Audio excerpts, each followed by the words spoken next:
Hi guys, my name is Sophia and I work at the Mendon Library. I actually run a teen book club there, and now that we're in quarantine, I was just thinking that I would review some books in case anyone wanted suggestions for what to read while in quarantine. So I thought that the first book I would review is A Court of Thorns and Roses by Sarah J. Maas. And I picked this book because it's one of my favorites. I think that Sarah J. Maas is a really good author. And this book specifically is kind of like her own version of Beauty and the Beast, but kind of in like a fantasy version with fairies. And it's really good. It's like 400 pages, so it's not too long. And it's about this 19-year-old girl named Feyre who kills a wolf, and it was actually a fairy, so in punishment she has to go to the fairy world as a prisoner of one of the lords of the fairies, and there's 7 of them. It's kind of like a cool play on different areas of our normal life. Like there's like the night court, the day court, the summer court, the spring court, and she's taken to the spring court. And so she resents the guy that she is there with. His name is Tamlin. And so she's kind of stuck there as his prisoner. And she's just really upset with the whole situation because she's kind of like supporting her family. It's kind of like the Hunger Games in that way, where she's kind of supporting her sisters and her family, and then she's taken away. And she doesn't really know what to do. She's stuck prisoner and she keeps trying to escape, and she's really unhappy. But then you know how Beauty and the Beast goes. She begins to fall in love with Tamlin, and her whole life is changing. Here she is in the heart of the fairy world, and she's now finding herself in a completely different situation than she thought, because it's so beautiful, this world, and she always thought it was so scary.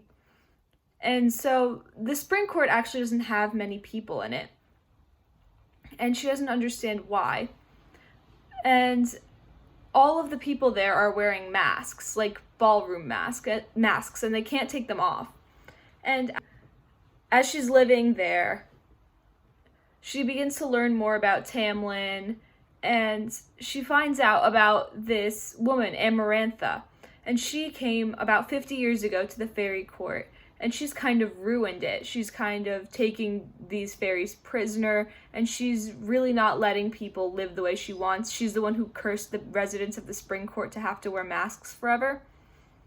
And so then one day Tamlin gets called in to Amarantha's court, and he has to stay there. And Feyre goes down to him, trying to rescue him because she wants to save him, because at this point she has fallen in love with him. So she goes through all these trials, but she also meets this other fairy. His name is Rhysand of the Night Court. He's the High Lord there. And he's supposed to be the worst of all of the fairies. She's heard horrible things about him. He's demonstrated horrible acts of violence. But it turns out that when she gets to Amarantha's court, he's actually her only ally there. Amarantha says that she has to go through all these trials if she wants to stay with Tamlin and be with him, because she's been kind of taking him prisoner at this point.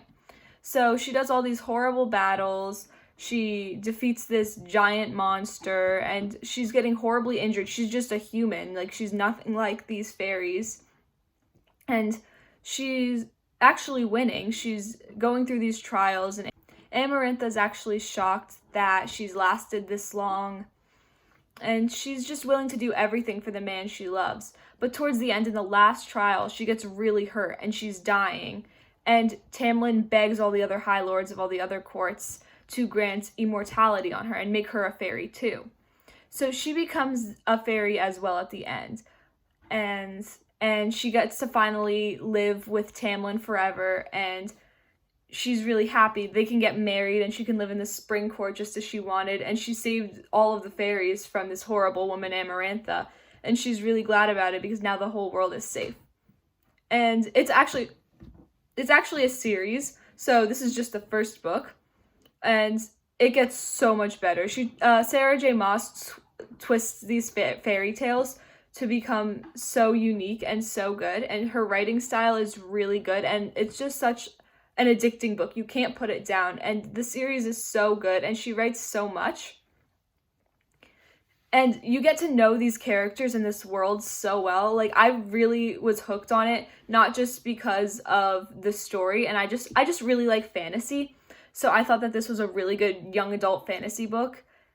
And she just created such a cool world. I thought that the 7 courts were so cool. The autumn, spring, winter, and summer courts, the day, the night, and the dawn courts. I just thought it was so creative, and each world is kind of like a perpetual state of this magical kind of weather thing that you see in the normal world, but you imagine what it's like to live every day like that. And it's just so cool, and she creates a really cool world. And honestly, her writing style is so unique and so good. Like, she's my favorite author. And she just writes these books so well, and the character development's really good. You grow to love characters, and then eventually, as the series goes on, you learn that your opinions were totally wrong, and you love new characters that you thought you never would.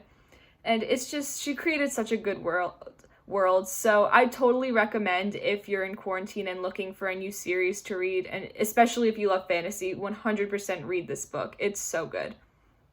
Sarah J. Maas really created a really good series. And once again, it's called A Court of Thorns and Roses, and I totally recommend it. Or if you like fantasy books about assassination and castles and stuff, I recommend her other series. It's called Throne of Glass. All of her books are really good, so I say give this a shot. Hope you guys are all doing well in quarantine.